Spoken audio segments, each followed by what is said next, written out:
Hey,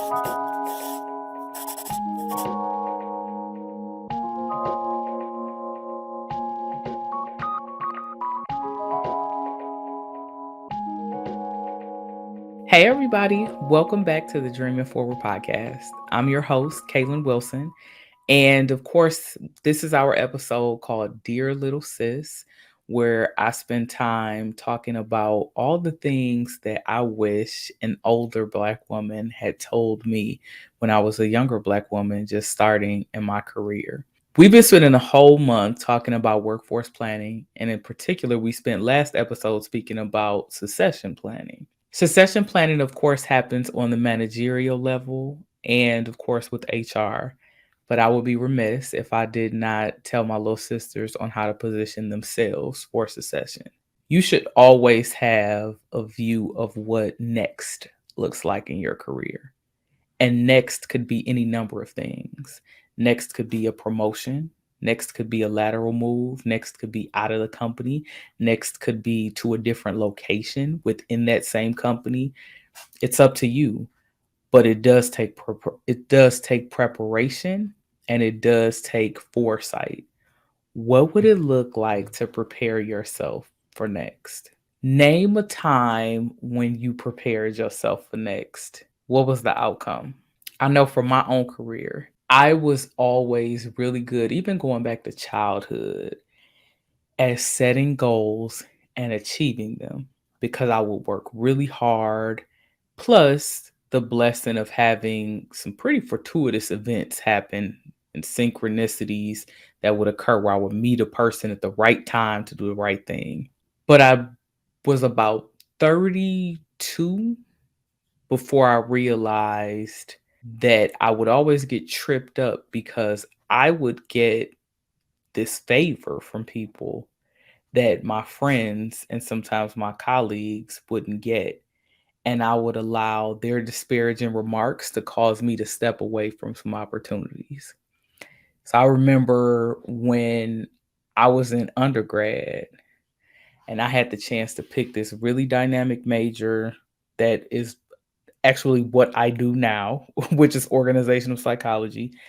I potentially could have joined a sorority. There were friends and mentors that I could have had. And I remember talking to friends and sometimes acquaintances about it. And their remarks would always be, well, don't do that. Don't say anything. Don't do that. Well, are you sure? And those little seeds of doubt would make me question myself and think, well, maybe I made this up. Well, maybe I shouldn't be saying something to people. Maybe I need to just kind of keep to myself. Maybe I should just fall back. And I would walk away from those opportunities, and it never was a good choice. So the first piece of advice I have for you is that you are the only person who can determine what next looks like for you. And I don't care if your next sounds like you gonna go land on the moon. If that's your next, sis. Whenever I've picked my next thing, no matter how outlandish it felt, because I knew my own work ethic enough to know that I was going to work toward it, even if I missed that thing or came just shy of that thing, what I landed on was still super bomb because all the work that I put in, all of the knowledge that I gained, all of the insights that I gained on my way to next still made that journey worth it. I haven't always succeeded in everything that I've done, but I have gained very valuable nuggets and ahas and wisdom along the way. So let's say next for you is a promotion at work. Just because you're going for that promotion, the skills that you build to get that promotion, they could potentially be used elsewhere because promotions are dependent on a bunch of different things. It could be dependent on whether or not that person gets promoted or whether or not they leave, whether or not they like you, whether or not it's somebody else that's the favorite, all these things. But your preparation is still yours to own. Just like if you got a degree in chemistry but didn't end up going to medical school, you still know way more about chemistry than most people, and you could use that to do any number of things. So nothing is ever wasted on your way to next if you're wise with balancing your own desire with the work ethic to get there. You also want to take some time and think about who needs to be on your journey. I mentioned about the chatter around me at the peer level. But what I really needed to pay attention to was the mentors and sponsors who were already in position to get me where I needed to be. When I think about it in my life and in my career, I've never been mentorless and I've never been sponsorless. I just didn't always recognize it or take advantage of those relationships. A famous preacher who I enjoy, T.D. Jakes, I'm paraphrasing this, but he said in one sermon, he said, it's an insult to be in the presence of a great person and not have an ask ready. And I thought that that was so interesting because you can't overdo it sometimes, but typically people who know they have something to give enjoy giving, even if it's just knowledge, even if it's just their perspective. And so for you to not tap into that at times can feel insulting. And I think back to some pretty powerful people that I had access to because I was always like an internal consultant advisor type role to some pretty senior folks. And I never thought to ask them for anything. Maybe once or twice, but it was already too late. But I've had to learn over time to make asks along the way. And it's not something that I'm perfect at. I struggle with this. It's something I have to be very deliberate and intentional about, but it's worth it. It's a muscle that you must build because you'll need mentors who are people who give you information, but you also need sponsors who are going to be people who will put you in position. You need both because mentors will tell you how to finesse the sponsor relationship, and sponsors will give you the information that you need to not only get in the room, but to succeed once you get there. They all work together.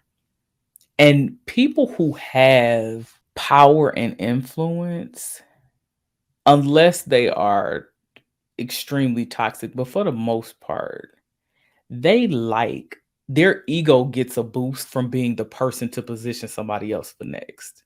So there are a couple people I can think of that were trying to help me get somewhere because they knew that it would look good on them for me to get there and them to be able to say, well, I did that for Kalyn. Sidebar. So let's transition to this. You cannot be afraid or upset about people wanting to share in your success. This is where you got to start the process through like childhood and early or young adulthood trauma, because sometimes it can feel like an attack if you've had authority figures who have been really overbearing. But you got to let people get a little bit of their shine. That's going to look different for different people. But I've had the people who will come back and say, oh, I did that for you, or telling people, oh, I did blah, blah, blah. It just comes with the territory. You'll be all right. Because again, you got your next in mind. So for me, now, the point I'm at in my life and career, the minute I start something, I'm thinking about the next thing. So if I started a job, I'm thinking about the next job or the next role. If I launch a new vertical or launch a new service or product in my company, I'm thinking about the next thing. So that always stops me. That always keeps me focused ahead, but it also stops me from getting caught up in the political mire of each level. Because it's gonna be some every single time, and you just have to be ready for that. So again, just keep focusing on that next. Have a good understanding of the mentors and sponsors that you need and who's around you that you can tap into. And finally, when you think about positioning yourself for succession, you want to do a heavy environmental scan to understand what are the strengths, weaknesses, opportunities, and threats for every version of next. And this is not just the people part. You want to know, okay, this is going to require 10 to 15 more work hours of my time, and that's a non-negotiable, or it's going to require more travel. That's a weakness, or it's a threat, maybe because I got a new boo and I want to spend time with that person. But the strength to this is that I get an executive level title, and that's going to put me in a whole other income bracket or title level bracket for all future positions, because now I set a new floor. And I've had to make those decisions before where it's like, if I take that job, it's going to require a lot out of me and I'm going to have to sacrifice this other thing. But that's my new bottom in my career. I can choose not to go any lower than that now. So what's my option? And only you can determine what's important for you. But that SWOT analysis, again, SWOT, strengths, weaknesses, opportunities, and threats, doing that scan to understand is going to be so important for you. And that's a good muscle to build too. As much as your career is a heart exercise, we want to love our career. I want to love where I work. This is important. I have to feel good. That's cool, but it's also head too, right? It's also analytical. There's some stuff I did where I knew for a fact taking that job was going to be a horrible experience, but the benefits to it, and I'm not gonna say what they are because y'all would know what job it was, but the benefits out far outweighed the potential threats and the weaknesses. And those threats ended up getting realized, and so did the weaknesses. But those strengths of those opportunities set me up for a lifetime of success. And that's happened a couple of times in my career. I'm not saying put your mental health at risk. I'm not saying put your physical health at risk. It's not a daredevil exercise.